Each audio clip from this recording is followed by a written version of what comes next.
আসসালামু আলাইকুম ওয়া রাহমাতুল্লাহি ওয়া বারাকাতুহু। ছাত্রদের যে নতুন দল হতে যাচ্ছে, এই দলটার আসলে ভবিষ্যৎ কি হতে যাচ্ছে? এই দলটা কি আলোর মুখ দেখবে নাকি কিংস পার্টিতে পরিণত হতে যাচ্ছে? এই দলের ভবিষ্যৎ কি সেটা যদি বুঝতে হয়, তাহলে আমাদেরকে বাংলাদেশের কিছু রাজনৈতিক ইতিহাস পর্যালোচনা করতে হবে। বাংলাদেশে যদি সবচাইতে জনপ্রিয় কোনো দলের নাম বলতে বলি, আপনি নিঃসন্দেহে আওয়ামী লীগের নাম বলবেন। এবং বাংলাদেশের সবচাইতে সমালোচিত কোনো দলের নামও যদি বলতে বলি, সেই দলটার নামও কিন্তু আওয়ামী লীগে হবে। বাংলাদেশের স্বাধীনতার পর সর্বোচ্চ জনপ্রিয় দল ছিল আওয়ামী লীগ। প্রায় 85 থেকে 90% লোক এই দলকে ভালোবাসত। কিন্তু পরবর্তীতে আরও দুটা জনপ্রিয় দল সৃষ্টি হয়েছে বাংলাদেশে, এবং এই কারণে আওয়ামী লীগের জনপ্রিয়তা আস্তে আস্তে কমেছে। বাংলাদেশের ইতিহাসে তিনটা দল বাংলাদেশের রাষ্ট্র পরিচালনা করেছে। একটা হচ্ছে আওয়ামী লীগ, একটা হচ্ছে বিএনপি, আর একটা হচ্ছে জাতীয় পার্টি।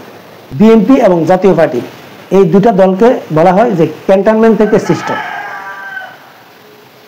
এবং এই দুইটা দল প্রতিষ্ঠা হয় ক্ষমতায় থেকে। এই দুই দলের প্রতিষ্ঠাতা জিয়াউর রহমান এবং হুসাইন মোহাম্মদ এরশাদ কীভাবে রাষ্ট্র ক্ষমতায় এসেছেন সেই ইতিহাস আপনাদের প্রত্যেকের জানা। অতএব এই ইতিহাস বলার কোনো প্রয়োজন নেই।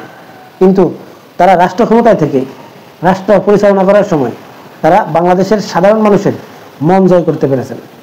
এর প্রমাণ হচ্ছে 1991 সালে তত্ত্বাবধায়ক সরকারের অধীনে যখন নির্বাচন হয়, সেই নির্বাচনে বিএনপিকে জিয়াউর রহমানের ভক্তরা আবার ক্ষমতায় আনে এবং সেখানে প্রধানমন্ত্রী হিসেবে নির্বাচিত হন বেগম খালেদা জিয়া। সেই নির্বাচনে আরেকটা দলের নাম হচ্ছে সদ্য বিদায়ী জাতীয় পার্টি। এই জাতীয় পার্টির প্রতিষ্ঠাতা হুসাইন মোহাম্মদ এরশাদ তার শাসনামলে সাধারণ মানুষের মন যে জয় করেছেন, এটার প্রমাণ হচ্ছে সদ্য বিদায়ী একজন প্রেসিডেন্ট যাকে জেলখানায় রাখা হয়েছে, যার নামে স্বৈরাচারের ট্যাগ ছিল এবং মাত্র সদ্য বিদায়ী ছিল, এবং ওই দলের প্রধান জেলে। তার দলের রাজনৈতিক নেতাকর্মীরা আসলে দিশাহারা ছিল, কারণ প্রধান ছিল না। তারপরেও সেই নির্বাচনে এই জাতীয় পার্টি 32টা আসন পায়। তার মানে হচ্ছে এরশাদের শাসনামলে বিশাল একটা জনগোষ্ঠী এরশাদকেও ভালোবেসেছে। কিন্তু এই জাতীয় পার্টি কালের বিবর্তনে অনেকবার ভেঙেছে।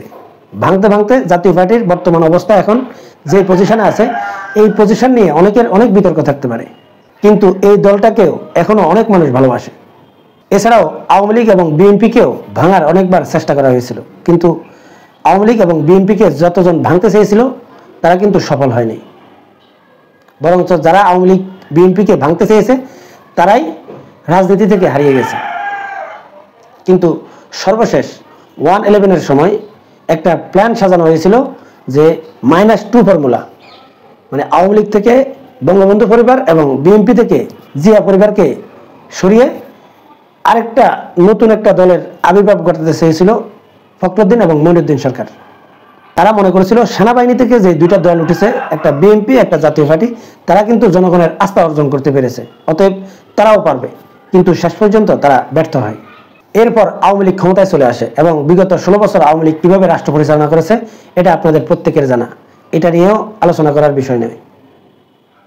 আমার আলোচনার বিষয় হচ্ছে যে ছাত্রদের নতুন দলের ভবিষ্যৎটা কী হতে যাচ্ছে। 5 আগস্ট আওয়ামী লীগের পতনের পর আবারও কিন্তু নতুন আরেকটা দলের আবির্ভাব ঘটাতে চেষ্টা করে যাচ্ছে এই ছাত্র এবং জনতাকে সামনে রেখে। এবং আপনারা প্রত্যেকেই জানেন আগামী মাসের জানুয়ারিতে এই ছাত্রদের নতুন দল ঘোষণা হওয়ার কথা। এখন অনেকেই বলতে পারেন এই ছাত্ররা আসলে রাজনীতি কি বুঝে। আসলে ছাত্রদেরকে সামনে রেখে ভিন্ন একটা গোষ্ঠী কিন্তু নতুন একটা রাজনৈতিক দল গঠন করতে চাইছে। এখন এই লোকগুলো আসলে কারা, প্রথমে সেটা বুঝতে হবে, তারপর বিশ্লেষণ করতে হবে যে এই দলের ভবিষ্যৎটা কী। আপনারা প্রত্যেকেই জানেন যে বর্তমান যে উপদেষ্টারা রয়েছেন, এই উপদেষ্টাদের মধ্যে বড় একটা অংশ তারাই কিন্তু এই ছাত্রদের যে নতুন দল ঘোষণা হবে পিছন থেকে কিন্তু এরাই নেতৃত্ব দিচ্ছে। এটা বুঝতে কারো বিজ্ঞানী হওয়ার প্রয়োজন নেই, এটা জনগণের কাছে স্পষ্ট একটা জিনিস। এখন এই লোকগুলো আসলে কারা যারা ছাত্রদেরকে পিছন থেকে নেতৃত্ব দিচ্ছে? এই লোকগুলোর রাজনৈতিক ক্যারিয়ার কি, তাদের রাজনৈতিক সফলতা কতটুকু? আপনারা প্রত্যেকে জানেন বাংলাদেশের যে বামপন্থী দলগুলো রয়েছে, এই বামপন্থী দলগুলো কখনো জনগণের পালস অনুযায়ী রাজনীতি করতে পারেনি, কিন্তু তাদের পিছনে বহির্বিশ্বের একটা সাপোর্ট আছে এবং বাংলাদেশের যে মিডিয়া, এই মিডিয়াগুলো কিন্তু তারাই নিয়ন্ত্রণ করে এবং এই মিডিয়াগুলোতে এই বামপন্থী নেতাদেরকে এতটাই হাইলাইট করা হয়, বাংলাদেশের প্রত্যেকটা মানুষ এই লোকগুলোকে চিনে। এই বামপন্থী নেতাদেরকে যদি বাংলাদেশের কোনো জায়গায় নিয়ে যদি একটা ওয়ার্ডের মেম্বার বানানোর চেষ্টাও করা হয়, তারা সেখানেও জামানত হারাবে, কারণ তারা জনগণের পালস অনুযায়ী তারা কথা বলতে পারে না এবং রাজনীতিও সাজাতে পারে না। তারপরেও তারা জনপ্রিয় কেন? ওই যে মিডিয়াগুলো তাদেরকে সবসময় হাইলাইট করে। আবার তারা যদিও ক্ষমতায় যেতে না পারে, বাংলাদেশে যারা ক্ষমতাকেন্দ্রিক যে দলগুলো রয়েছে, এই দলগুলোকে তারা সবসময় নিয়ন্ত্রণ করার চেষ্টা করে। যেমন আওয়ামী লীগ পতনের যে আন্দোলনটা সৃষ্টি হয়েছে কি নিয়ে? কোটা সংস্কার আন্দোলন নিয়ে। কিন্তু এটার শেষ পরিণতি হয় কিন্তু আওয়ামী লীগ পতনের আন্দোলন দিয়ে। যখনই আওয়ামী লীগের পতন হয়, ঠিক সেই সময় এই বামপন্থীরা কিন্তু এই ছাত্রদেরকে ম্যানেজ করে তারা ভিন্ন একটা প্রক্রিয়া বা ভিন্ন একটা খেলা খেলে দেয় এবং সেই খেলায় ছাত্ররা তাদের পড়াশোনায় পরিচিত হয়ে এই যে উপদেষ্টা পরিষদ যে গঠন করা হয়েছে, এই উপদেষ্টা পরিষদ গঠন করে তাদের পছন্দ মতে, মানে বামপন্থীদের পছন্দ মতে। এখানে ছাত্রদের আশা আকাঙ্ক্ষার মধ্যে শুধুমাত্র ডক্টর ইউনূস ছিল। আমার ডক্টর ইউনূসকে নিয়ে কোনো সমালোচনা করার জায়গা নেই। এই লোকটি বর্তমান বাংলাদেশের প্রেক্ষাপট অনুযায়ী তিনি যে প্রধান উপদেষ্টা হয়েছেন, এটা আমি অবশ্যই মনে করি বাংলাদেশের জন্য এটা একটা সৌভাগ্য। কিন্তু এই উপদেষ্টা মণ্ডলীতে যারা রয়েছেন, এই লোকগুলো এই ডক্টর ইউনূসকে এমনভাবে প্রভাবিত করে যে ডক্টর ইউনূস প্রধান উপদেষ্টা হলেও সে কিন্তু তার ইচ্ছা মতো কোনো কাজ করতে পারে না। বিগত সময়ে বামপন্থীদের রাজনৈতিক ইতিহাস যদি আপনি একটু গবেষণা করেন তাহলে বুঝতে পারবেন, এই বামপন্থীরা সবসময় চেয়েছিল যে এই বড় যে দলগুলি রয়েছে, এই দলগুলোকে পরিবারতন্ত্র থেকে সরিয়ে দেওয়া। যেমন এখন যে বর্তমান বিএনপি রয়েছে, এই বিএনপি থেকে যদি জিয়া পরিবারকে সরিয়ে দেওয়া হয়, তাহলে এই বিএনপিটাকে সম্পূর্ণরূপে নিয়ন্ত্রণ করতে পারবে বামপন্থীরা। আবার বিগত সময়ে আওয়ামী লীগকেও কিন্তু সম্পূর্ণরূপে নিয়ন্ত্রণ করতো বামপন্থীরা। কিন্তু যখন দেখলো আওয়ামী লীগ বামপন্থীদের সব কথা শুনতেছে না, তারা আস্তে করে আওয়ামী লীগ থেকে সরে এসে তারা কিন্তু কেউ বিএনপির কাছে সরেছে, আবার বর্তমানে কিন্তু আওয়ামী লীগ বিএনপি দুটোকে মাইনাস করে তারা ভিন্ন একটা রাজনীতি মানুষকে উপহার দিতে চায়, যেটা তাদের আদর্শ মতো। কিন্তু হয়তো তারা প্রকাশ্যে বলছে না, যেহেতু বাংলাদেশে তাদের জনপ্রিয়তা একেবারেই নেই এবং বিগত আওয়ামী লীগ সরকারের আমলে যেভাবে রাষ্ট্র পরিচালনা করেছে, বাংলাদেশের জনগণ আওয়ামী লীগের উপরে প্রচণ্ডভাবে বিরক্ত হয়েছিল। আর যেহেতু এই আওয়ামী লীগ পতনের নায়ক হয়ে গিয়েছে এই ছাত্ররা, ঠিক ছাত্রদেরকে সামনে রেখে বা তাদের নামটা ঝুলিয়ে রেখে পিছন থেকে সব কাজ করছে কিন্তু এই বামপন্থীরা। আপনারা একটু লক্ষ্য করে দেখবেন, এই যে ছাত্রদের সমন্বয়করা ছিল 158 জন, না জানি 160 জন, এই সমন্বয়কদের মধ্যে কয়জনকে আপনারা এই এখন এই ক্ষমতার আশেপাশে দেখতেছেন? হয়তো এই উপদেষ্টা মণ্ডলীতে ছাত্রদের 3 জন প্রতিনিধি আছে, কিন্তু এই 3 জন প্রতিনিধি বাকি যে বামপন্থী যেই উপদেষ্টারা রয়েছেন, এই উপদেষ্টারা এই 3 জন প্রতিনিধিকেও কিন্তু তারা মনিটাইজেশন করেন এবং তাদেরকে সবসময় বুদ্ধি পরামর্শ দেন। এর বাইরে যারা আছে এরাও হাতে গোনা অল্প কয়েকজন। যেহেতু বামপন্থীদেরকে বাংলাদেশের সাধারণ মানুষ পছন্দ করে না, এই কারণে এই ছাত্রদেরকে সামনে রেখে এই বামপন্থীরা একটা দল গঠন করতে চায় এবং সেই দলকে তারা ক্ষমতার কেন্দ্রবিন্দুতে নিতে চায় এবং সেই দলের পরিপূর্ণ নিয়ন্ত্রণ করবে এই বামপন্থীরা। তাদের মূল উদ্দেশ্য কিন্তু এটাই। এখন প্রশ্ন হচ্ছে, এই ছাত্রদেরকে সামনে রেখে যদি বামপন্থীরা একটা দল গঠন করে, এই দলের ভবিষ্যৎ সম্ভাবনা কতটুকু? আমি ব্যক্তিগতভাবে মনে করি এই দলের ভবিষ্যৎ একেবারে নেই এবং এই দলটা কিংস পার্টিতে রূপান্তরিত হবে। প্রমাণ যদি চান, আপনারা আসিফ নজরুল স্যারের আগের একটা বক্তব্য দেখেছেন, তিনি বলেছেন যদি আমি কোনোদিন রাষ্ট্র ক্ষমতায় যাই বা রাষ্ট্র পরিচালনা করার কোনোদিন দায়িত্ব পাই, তাহলে আমার কাজ থাকবে মানুষের মন জয় করা। কিন্তু বিগত 4 মাস এই উপদেষ্টা মণ্ডলীর মধ্যে সবচাইতে প্রভাবশালী লোকের নাম হচ্ছে কিন্তু আসিফ নজরুল স্যার। কিন্তু এই মাত্র 4 মাসে তারা আসলে কি করেছে? আমাদেরকে সংস্কারের মূলা দেখাচ্ছে। এই যে সংস্কারের মূলা আমাদেরকে দেখাচ্ছে, এই যাবতীয় সংস্কার করতে কতদিন সময়ের প্রয়োজন? সর্বোচ্চ 1 বছর সময় লাগতে পারে। কিন্তু তারা বিগত 4 মাস ক্ষমতায় ছিল। এই 4 মাসে এখন পর্যন্ত মানে কি দেখাতে পেরেছে আমাদেরকে? এই লোকগুলো যদি এই রাজনীতিকে প্রমোট না করত, যদি সত্যিকার অর্থে অন্তর থেকে সংস্কার করাকে প্রয়োজনীয় মনে করত, তাহলে এতদিনের সংস্কার কাজের প্রায় অর্ধেক শেষ হয়ে যেত। এমনকি আপনারা জানেন যে এই যে বিডিআর বিদ্রোহ, এখানে আসলে কারা ইন্ধন দিয়েছে, আমাদের এতজন সেনা অফিসারদেরকে কারা হত্যা করেছে, কিভাবে করেছে প্রত্যেকেই জানেন। কিন্তু এটার একটা তদন্ত কমিশন গঠন করার কথা, এটাও নাকি করা যাচ্ছে না। এর মূল কারণ কি? এর মূল কারণ হচ্ছে তাদের প্রভু যারা, তাদেরকে যারা লিড দেয় তাদের নাম বেরিয়ে আসবে। যেহেতু এই বামপন্থীদের উদ্দেশ্য ছিল কিন্তু -2 ফর্মুলা, তাই শুধুমাত্র সব দোষ আওয়ামী লীগের এবং শেখ হাসিনার ঘাড়ে উঠিয়ে দিলেই তাদের দায়িত্ব খালাস।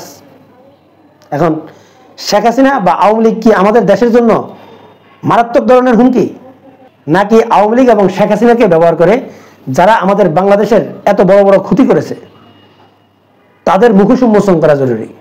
যখন দেখলো এটাকে যদি তদন্ত করতে হয় তাহলে হয়তো তাদের প্রভুর নামও চলে আসবে। এই কারণে এই তদন্ত কমিটি কিন্তু বন্ধ করে রাখা হয়েছে। এর বাইরে আপনি দেখবেন যে এই যে সংস্কারের মূলা চুলাচ্ছে, এই সংস্কার যদি তারা সত্যিকার অর্থে করতে চাইতো তাহলে তারা এখন রাজনৈতিক দল গঠনের চিন্তা বাদ দিয়ে তারা সংস্কার করার দিকে বেশি মনোযোগী হতো। এখন এই যে দলটা হবে, এই দলটা কেন সফল হবে না? সফল হবে না এই কারণে, জিয়াউর রহমান এবং হুসাইন মোহাম্মদ এরশাদ তারা যখন রাষ্ট্র পরিচালনা করে তারা কিন্তু জনগণের পালস অনুযায়ী তারা রাজনীতি করেছে এবং জনগণ কি চায়, তাদের মন মানসিকতা কি, সব কিছু বিচার বিবেচনা করে তারা রাষ্ট্র পরিচালনা করেছে। কিন্তু এই বামপন্থীরা সবসময় মনে করে একমাত্র তারাই জ্ঞানী এবং তাদের যে চিন্তাধারা এটাই সঠিক। তারা জনগণের আশা আকাঙ্ক্ষার কথা জীবনও চিন্তা করে না। এই কারণে দেখতেছেন যে এই লোকগুলো সবসময় সমালোচনা করতে ব্যস্ত, কিন্তু তারা সত্যিকার অর্থে রাষ্ট্র পরিচালনা করতে সক্ষম না বা জনগণের পালস অনুযায়ী তারা রাজনীতি করতে পারবে না। এই যে বিগত 4 মাস এই যে একটা সরকার, এই সরকারটা পরিচালনা করেছে, আওয়ামী লীগের সময় দুর্নীতি, দুঃশাসন, টেন্ডারবাজি, চাঁদাবাজি সব ছিল। বলা হতো যে প্রত্যেকটা গাড়ি থেকে নাকি 10,000 টাকা করে ছাত্রলীগ চাঁদা নিত। তাহলে এখন তো ছাত্রলীগ নেই, তাহলে কেন দ্রব্যমূল্যের দাম কমছে না? বরঞ্চ আওয়ামী লীগ সরকারের চাইতে এখন আরো বেশি। এর কারণটা কি? এরা সমালোচনা করতে পটু, কিন্তু কোনো কিছু পরিচালনা করতে পটু না। এবং তাদের সমালোচনা এত সুন্দর হয় যে মানুষ তাদের প্রতি আকৃষ্ট হয়। কিন্তু আমরা কিন্তু তার স্যাম্পল কিন্তু এই 4 মাস দেখে ফেলেছি তারা কি করতে পারে। এদেরকে যদি নিয়ে যদি আপনি একটা মেম্বারের নির্বাচনে দাঁড় করেন, এরা মেম্বার হওয়ার যোগ্যতাও রাখে না। এখন এই দলগুলোর কেন ছাত্রদেরকে সামনে রেখে যদি দল গঠন করে জনগণ তাদেরকে প্রত্যাখ্যান করবে? এর কারণ হচ্ছে বিগত 4 মাস আগে এই বর্তমান ইউনূস সরকারকে বাংলাদেশের প্রায় 70% উপরে মানুষ সমর্থন দিয়েছে। আর এখন যদি আপনি জরিপ চালান, বিশ্বাস করেন ডক্টর ইউনূস ছাড়া বাকি যে উপদেষ্টারা রয়েছেন এদের জনপ্রিয়তা এখন 5% আছে কিনা আমার সন্দেহ রয়েছে। ডক্টর ইউনূসের কারণে এখন পর্যন্ত এই বর্তমান সরকারকে মানুষ এখনো পছন্দ করে। এই লোকগুলা এতটাই মাথা মোটা। এখন এই লোকগুলা যখন ছাত্রদেরকে নিয়ে আসলে একটা নতুন দল ঘোষণা করবে, তখন দেখবেন সেই দলটাও ওই বামপন্থীদের দলের মতোই হবে। এখন এরা মনে করে যে বাংলাদেশের মানুষ সব মূর্খ, একমাত্র শিক্ষিত কিন্তু এই বামপন্থীরা, এবং সব কিছু এরাই বোঝে।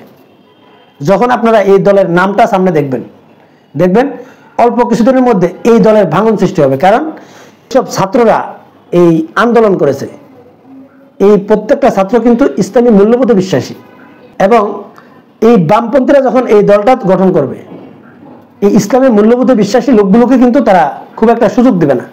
দ্বন্দ্ব কিন্তু এখান থেকে তৈরি হবে, এবং তাদের যে কথাবার্তা, তাদের যে বক্তব্য বিবৃতি, এগুলো যদি আপনি একটু পর্যালোচনা করেন তাহলে বুঝতে পারবেন যে এরা যতটা কথা বলে কাজের বেলায় এরা এর 100 ভাগের 1 ভাগও নেই। বর্তমান যে দ্রব্যমূল্য নিয়ন্ত্রণ করতে পারছে না, যে আইন শৃঙ্খলা পরিস্থিতির অবনতি সহ দেশের যেই বর্তমান পরিস্থিতি, এই পরিস্থিতি যদি অব্যাহত থাকে তাহলে বাংলাদেশের মানুষ বাধ্য হবে এদেরকে মানে এই ক্ষমতা থেকে টেনে নামাতে।